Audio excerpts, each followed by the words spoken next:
അസ്സലാമു അലൈക്കും വറഹ്മത്തുള്ളാഹി വബറകാതുഹു. ബിസ്മില്ലാഹിർ റഹ്മാനിർ റഹീം.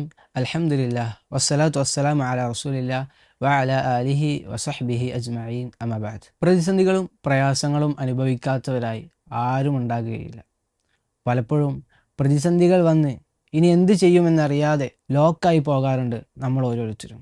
അവിടെയെല്ലാം നമുക്ക് തുണയേകുന്ന ഒരു പ്രാർത്ഥന റസൂലുള്ളാഹി സ്വല്ലല്ലാഹു അലൈഹി വസല്ലമ നമുക്ക് പഠിപ്പിച്ചു തന്നിട്ടുണ്ട്. അതേ പ്രാർത്ഥന തന്നെയാണ് യൂനുസ് നബി അലൈഹിസ്സലാം മത്സ്യത്തിൻ്റെ വയറ്റിൽ അകപ്പെട്ടപ്പോഴും പ്രാർത്ഥിച്ചത്.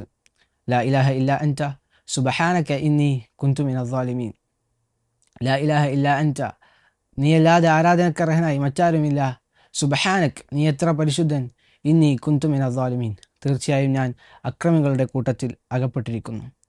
ഈ പ്രാർത്ഥനയെക്കുറിച്ച് റസൂലുള്ളാഹി സ്വല്ലല്ലാഹു അലൈഹി വസല്ലം പറഞ്ഞു, ഫഇന്നഹു ലം യദ്ഉ ബിഹാ റജുലുൻ മുസ്ലിമുൻ ഫീ ഷൈഇൻ ഖത്തു ഇല്ല ഇസ്തജാബ അല്ലാഹു ലഹു. ഒരു മുസ്ലിമും ഈ പ്രാർത്ഥന പ്രാർത്ഥിക്കുന്നില്ല അവന് ഉത്തരം നൽകിയിട്ടല്ലാതെ. അതുകൊണ്ട് തന്നെ പ്രിയമുള്ളവരെ, നമ്മുടെ പ്രതിസന്ധിയുടെ ഘട്ടത്തിൽ ഇനി എന്ത് ചെയ്യുമെന്നറിയാതെ പ്രയാസപ്പെടുമ്പോൾ ഈ പ്രാർത്ഥന നമുക്ക് കൂട്ടാകണം. അല്ലാഹു സുബ്ഹാനഹു വ തആല നമുക്ക് അതിനുള്ള തൗഫീഖ് നൽകുമാറാകട്ടെ. അസ്സലാമു അലൈക്കും വറഹ്മത്തുള്ളാഹി വബറകാതുഹു.